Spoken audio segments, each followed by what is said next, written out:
We've been dancing around it for probably all offseason to this point, so let's get to it. The case for and against signing Paul George. It's on today's Locked On Magic.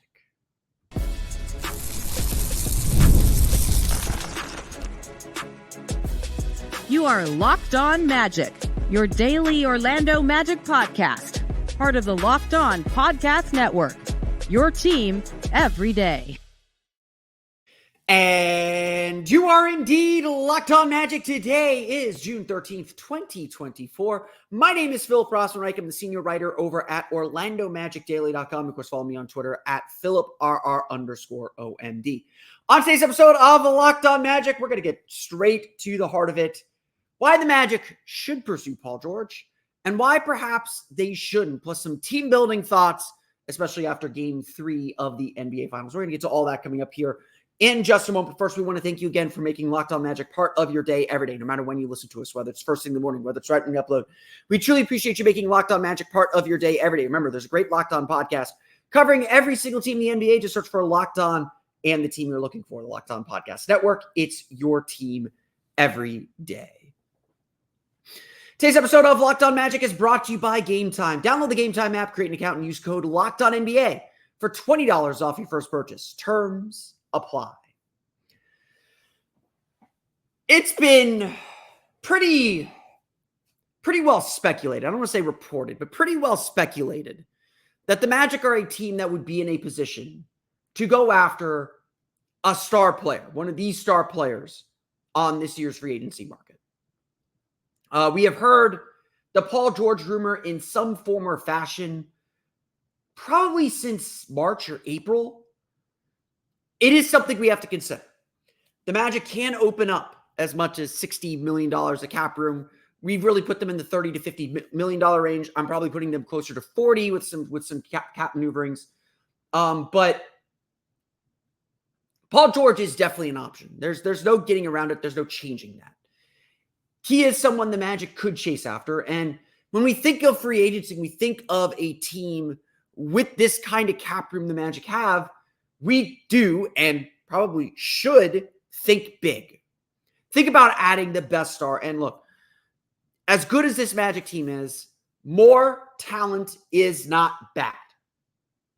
Now, there are warnings, and we're going to get to that toward the end of the show a little bit, but more talent is not bad. You can figure stuff out with talent.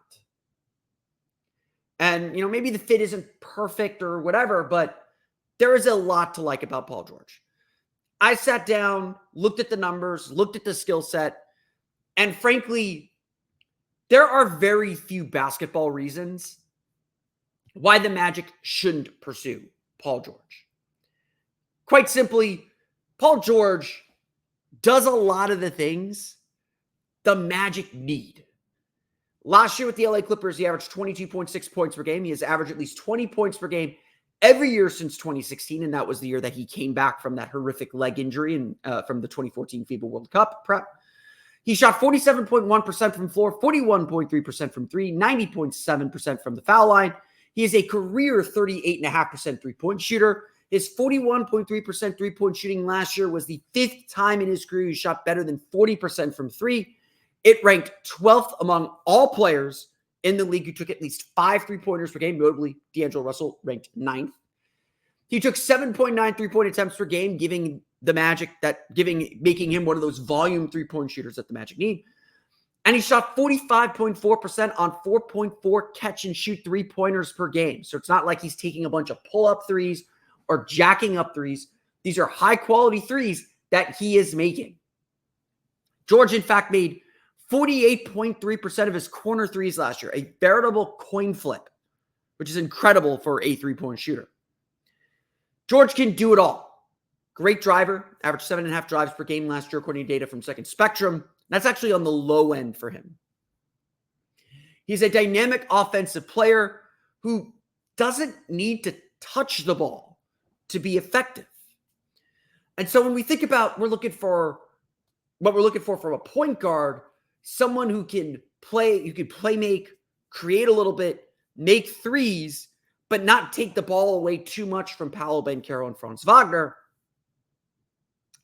Paul George was essentially doing that for the LA Clippers the last couple seasons. He was essentially the third banana, the third guy behind now James Harden and Kawhi Leonard, but still able to take over when needed. There are some numbers that are down. I'm going to get to those here in a minute, but he had 11 games of 30 points or more last year, despite really being the third option, the third guy on the ball.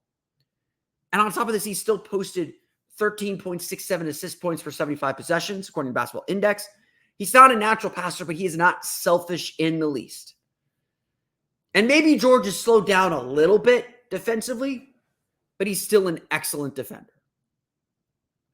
I cannot make a good basketball reason for why the Magic would not want Paul George. There's a reason why Paul George feels like the biggest free agent of this offseason, because he is the best player that seems open to a move. The Clippers are balking at giving him a new contract. He's going to probably opt out of a contract that's going to pay him $38 million per year. It's going to pay him $38 million next year. That's going to be your baseline. I think it's $38 million, actually. Let me double check that. I have that written down for later. He's going to be declining a $48.8 million player option to enter free agency. So the money's going to be an issue, and we're going to get to the money here in a minute. But this is an elite player. Or this is still an all-star level player, maybe a little bit on the decline, but an all-star level player that is entering the trade market or entering the free agency market. I do not have a basketball reason, something on the court, for why the Magic shouldn't chase Paul George, or why any team shouldn't chase Paul George. There's a reason why the Sixers want him, and a reason why the Clippers are going to be desperate to keep him too. Because this is a guy who does it all, and frankly, does it without complaining. Yeah, there might be some ego, but he doesn't need the ball in his hands to be that effective. And that's really rare to find. There's a reason why he's so looked up to around the league. He is kind of the ideal of the big shooting guard. He still plays that position. You look at the Magic and what they're looking for. They're looking for outside shooting. They're looking for leadership. I will pitch that we'll do the pitch sometime next week about the Horace Grant theory. He's a leader. He's a veteran. He knows what he's doing. He knows his role. He knows when it's time for him to step up. He knows when it's time to step into the background. He's someone that can play off of Paolo Banchero, that can allow the Magic to switch 2 through 4 like they like to do. A Jalen Suggs, Paul George, Franz Wagner, Paolo Banchero lineup is going to switch 1 through 4. And with Wendell Carter, they'll be comfortable switching 1 through 5. And we're seeing in the finals how vital switching is to bottling up some of these heliocentric offenses. It's important. And so I can't sit here and tell you that Paul George is a bad idea. It's a really good idea. Basketball-wise, it makes complete sense. But it's ultimately not something I can suggest the Magic do. And it's not about basketball. It's not about skill. It's not about what he does. And I know I will get people in the comments saying this is a loser mentality. It's not. Or, I'm not going to sit here and say that. Getting Paul George wouldn't transform the Magic in a meaningful way. It would. It would make this team significantly better. It would accelerate the timeline that the Magic need to win. But that is also the point of why I think Paul George isn't the answer, or isn't the guy to put all your resources into. Because that's what it would take to get Paul George. The case against Paul George is not for his basketball skills, although it is in one important way. The case against Paul George is about how you fill out the rest of the roster. And we're going to talk a little bit about that coming up here in just a moment. But first, it's time for a quick word from our friends over at Gametime. You can probably hear from my voice, I'm a little hoarse today. If you're watching on YouTube, you can see I'm still wearing my U.S. soccer jersey after the U.S. got a humongous 1-1 draw with Brazil in the Continental Clásico. here in Orlando, it is officially the summer of soccer here in the city. Beautiful. And the best way to get your tickets to any of the soccer going on, Orlando City, Orlando Pride, Copa America that's coming to town, Gametime is your place to go to get tickets even faster and easier. And prices on Gametime app actually go down the closer it gets to kickoff. With killer last-minute deals, all-in prices, views and receipts, and their lowest price guarantee, Gametime takes the guesswork out of buying tickets to just about anything. I love Gametime because, A, they help you solve any problems that you might have, but you get your all-in price. You see exactly what you're paying. There's no fees added on, and you can get a view from your seat. There are a lot of events going on here in Orlando this summer, not just soccer. We got concerts, we got shows, we got everything here. And Gametime is going to be your ticket to get into the game. Again, they offer all-in pricing, allowing you to see the total upfront with no surprise fees at checkouts. They give you the lowest price guarantee on Gametime, or they're going to credit you 110% of the difference. And with Gametime ticket coverage, your purchase is covered with the most flexible customer service policy in the ticketing industry. Take the guesswork out of buying tickets this summer with Gametime. Download the Gametime app, create an account, and use code LOCKEDONNBA for $20 off your first purchase. Terms apply. Create an account and redeem code LOCKEDONNBA. That's LOCKEDONNBA for $20 off your first purchase. Download Gametime today. Last-minute tickets, lowest price, guaranteed.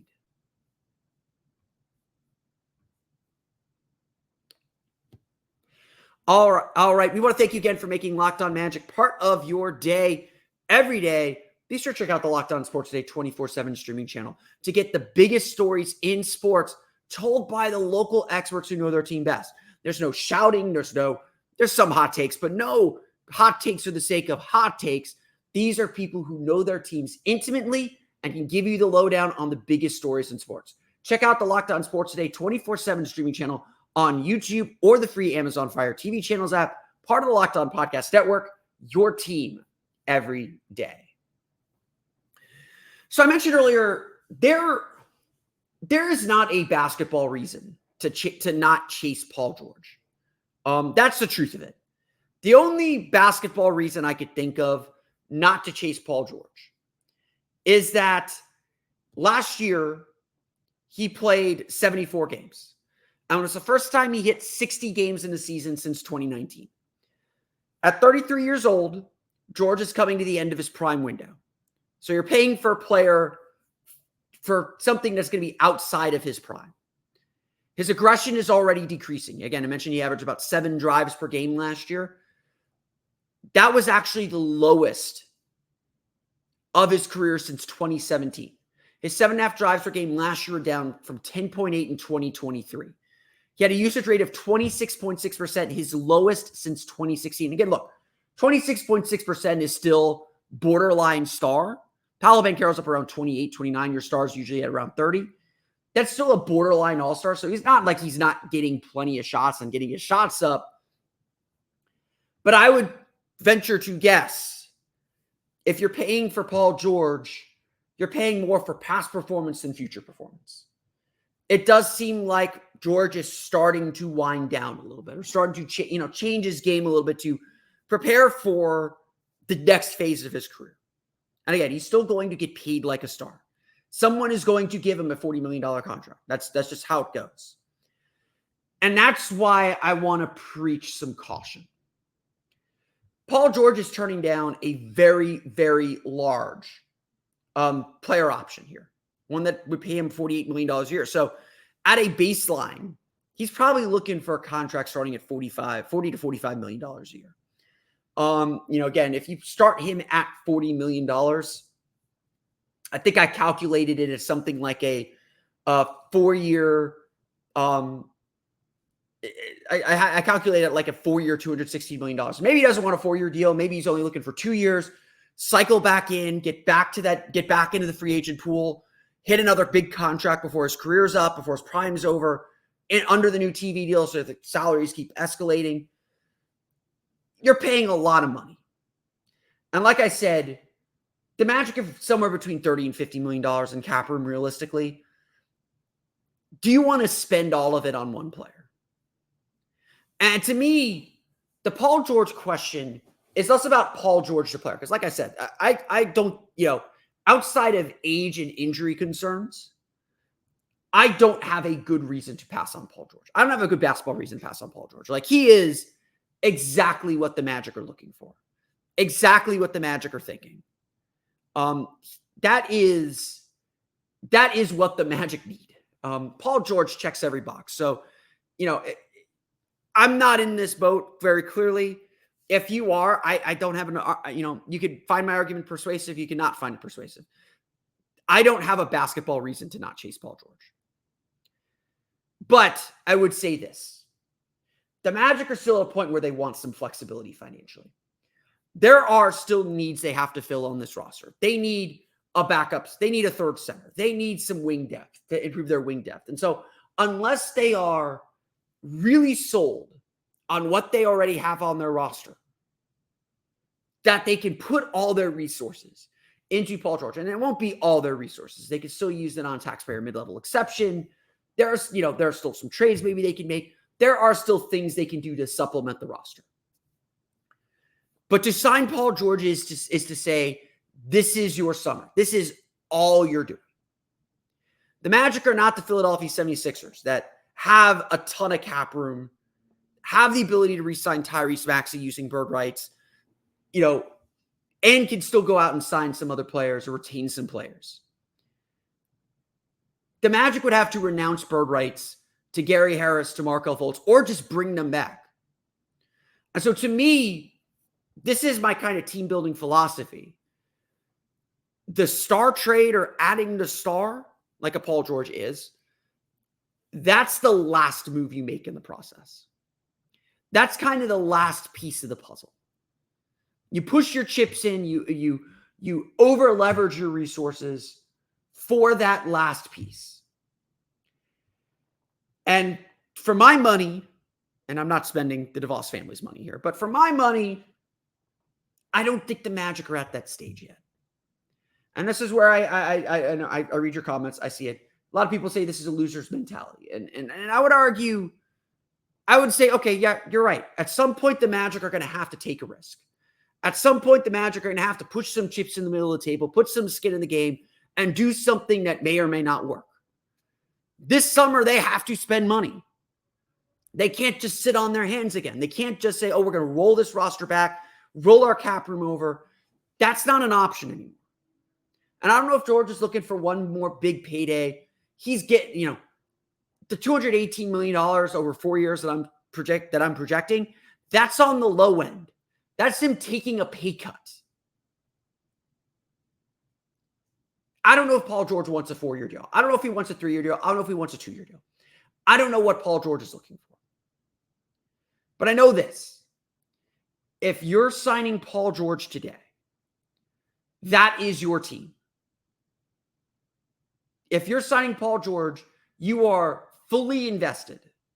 You are fully committed to a Franz Wagner, Paul George, Paolo Banchero trio. And look, maybe that works. I'm not going to, again, I don't have a good basketball reason not to sign Paul George. I think it could work. But knowing that Paul George is on the wrong side of 30, knowing that Paul George has struggled with injuries in the past, does that make the Magic that much better? When he's healthy, it absolutely does. But if he's not healthy, I don't think it does. I think that actually puts the Magic in a worse position. And now you're relying on the health of a player with a pretty significant injury past. So to me, Paul George isn't the player to push your chips in for, if you had to ask me. Not at this juncture, not at this stage where A, your team is still developing and still growing and still learning. And B, you want to give Paolo and Franz all the opportunities to get better, to explore their canvas, to be a better player.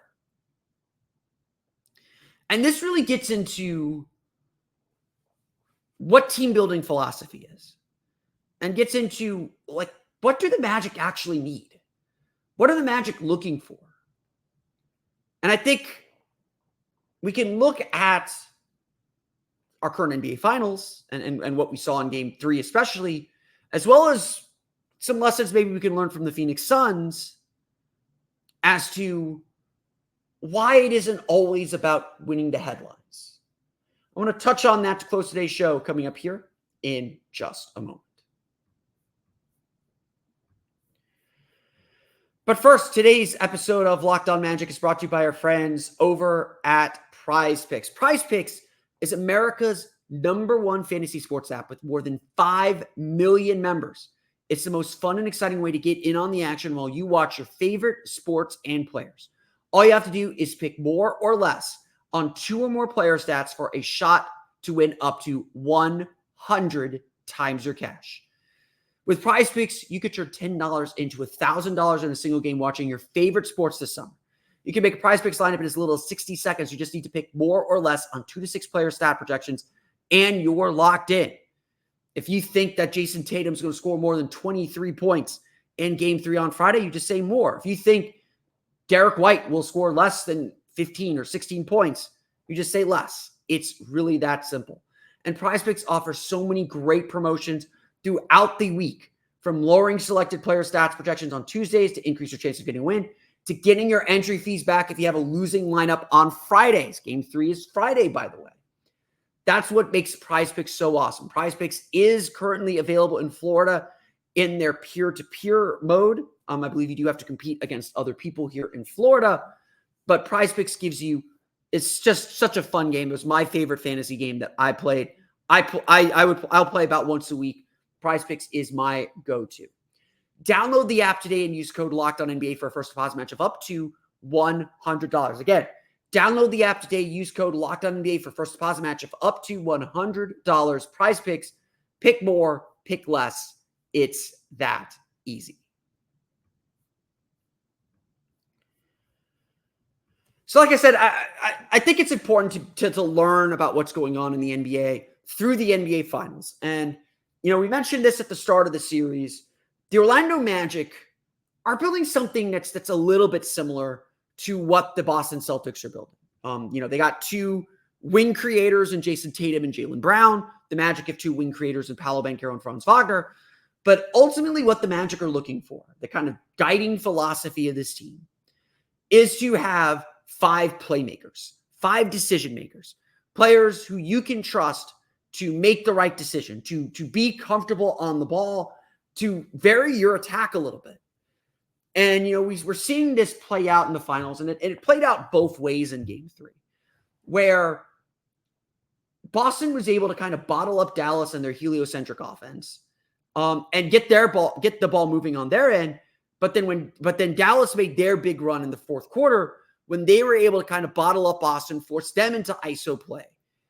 It's still, the sport is really, really simple. Yes, you need great players who can beat great defense, but it's about creating mismatches. It's about creating the defense collapsing, getting 2 to the ball, and having the wherewithal to make the right pass and move the ball quickly. And I would say for the first time all series, in that third and fourth quarter, Dallas did a good job bottling up Boston and making them question whether they were making the right pass.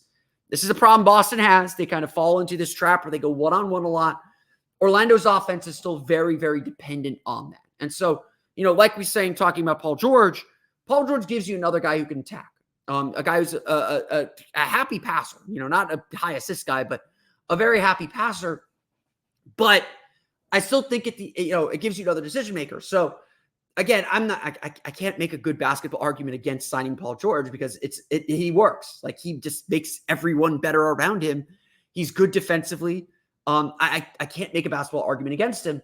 It fits the thing. It fits the thing the Magic seem to like to do. I think there is a word of warning though, to that idea. Boston works because they do have a point guard in Derek White, and Drew Holiday. They have 2 kind of more natural decision makers and organizers. When Boston breaks down though, it's because they go into that shell and go into that isolation ball. And so if I'm a little obsessed, and I'll admit to this, being a little obsessed about this, because when I exited the playoffs, I was like, the Magic need another guy who could create. They need a playmaker and an organizer. As Paolo Banchero put it to the Washington Post, they need a table setter. And so I think finding a point guard is really important. I think Derek White and Drew Holiday have done wonders to make that Celtics offense hum, especially Derek White. Derek White, just like I've said this a million times, like Derek White is who the Magic need. The Magic need Derek White. He's not available, but they need him. You need an organizer to help your offense hum. And I think, I think back to the Phoenix Suns and their experiment. They went all in on 3 high-priced players: Kevin Durant, Devin Booker, Bradley Beal. All 3 have been generally very willing passers. Like it's like Devin Booker is willing to pass. Kevin Durant is willing to pass. Bradley Beal has been willing to pass. And it just didn't work. They tried Devin Booker at point guard. They didn't have a natural point guard to kind of get them into sets. And they devolved into kind of iso ball, into giving everyone a turn and, and doing all that. And like my fear is that the same would happen for the Magic. That in the playoffs, we'd see the Magic be like Dallas is, or like when Boston is at their worst, like they were in the fourth quarter of game 3. Where at the end of the day, it just becomes a your turn, my turn. Sure, Paul George spreads the floor a little bit better for you, but he gets a turn, Franz gets a turn, Paolo gets a turn. And maybe that's how all offenses devolve at a certain point in the playoffs. Maybe that's where everything heads, and it's just, well, can you work your way out of it? Or can you fight that urge? Or can you execute and score on that? That's like the whole Dallas. Essentially, that's what Boston is daring Dallas to do in this series, is they don't think Luka and Kyrie can beat them by themselves. And the way Dallas started to come back in game 3 was, Luka and Kyrie hit some tough shots and got to the basket a little bit more. But they started forcing Al Horford to step up to the ball, and they were able to kick out to PJ Washington for those big threes, to Josh Green for those big threes, for Tim Hardaway Jr. to hit a 3 or 2. At the end of the day, basketball is a very simple sport. You're trying to create a situation where the defense has to collapse, leave a man open, and you dish to that open man. It's not rocket science. The Magic are trying to do it a ton too with Paolo. Paolo sometimes settles for mid-range jumpers. And look, he's a star. Providence of the Stars is the mid-range. But you're always trying to get 2 to the ball and anticipate that, and then make the pass to the open man. And then make that shot. It's everything. Every offense is designed to create that tension where the defense has to decide, am I going to commit 2 to the ball, or am I going to stay home? That's basketball. And despite the firepower that a team like the Suns had, they weren't able to do it consistently enough. And some of that is, their defense stunk. But some of that was they didn't have that organizer. Paul George isn't an organizer. He's a veteran. He would help spacing, all that stuff. But he's not an organizer.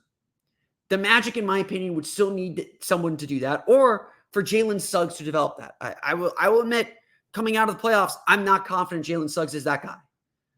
I'd want someone else in there to do that. Allow Jalen to focus on the things he was really good at this year. And then maybe he develops that over time. And now you have a Derek White, Drew Holiday situation where you have 2 really smart organizers to initiate and get your offense going. But this is like the central dilemma, isn't it? Do you push all your chips in for a star, get the headlines, get the notoriety for that, get the national TV appearances for that, and then have to try and figure out how to make those puzzle pieces fit? And, I think we all thought that Bradley Beal would be a good fit with that Phoenix team because he's such an excellent shooter, even though he's got these injury issues. At the end of the day, Phoenix was done in by their lack of depth because they committed so much money to those 3 players. And Orlando's in a position where this is their summer to spend money. This is their summer to shore up every part of their roster and create the salaries that they may one day trade for that star down the road. This is the NBA. Everyone becomes available at some point. That's why I don't think now is the time to make that kind of a move. Now is the time to solidify your depth. Add veterans to your bench. Be confident in what you have coming off your bench and improve your starting lineup. Now is the time, in my opinion, to improve your roster up and down, all the way through. It isn't about putting the cherry on top. That's, to me, what Paul George is. And again, disagree with me, please. Like, I don't have a good basketball argument against it. I have a team building philosophy argument against it. I have a financial argument against it. But I don't have basketball reason because Paul George does a lot of things the Magic need.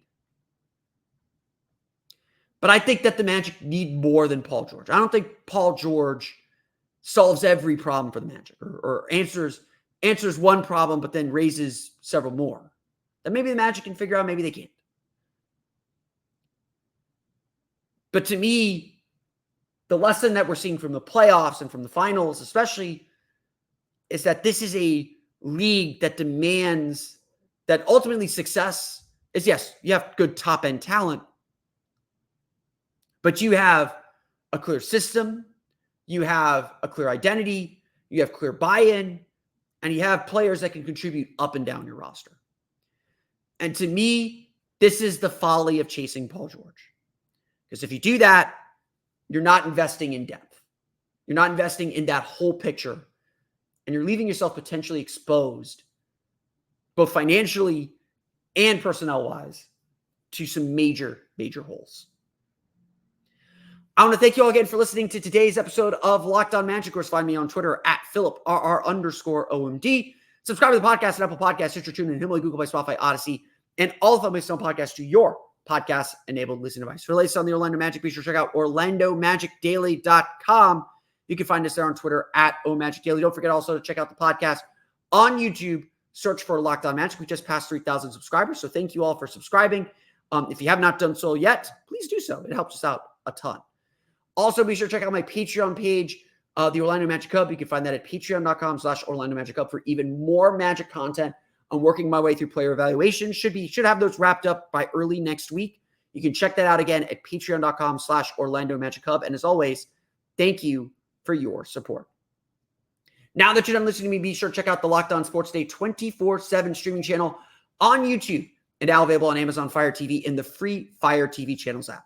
Locked On Sports Day is here for you 24/7, covering the top sports stories of the day with the local experts of Locked On, plus our national shows covering every league. Find Locked On Sports Day now available on the free Fire TV channels app.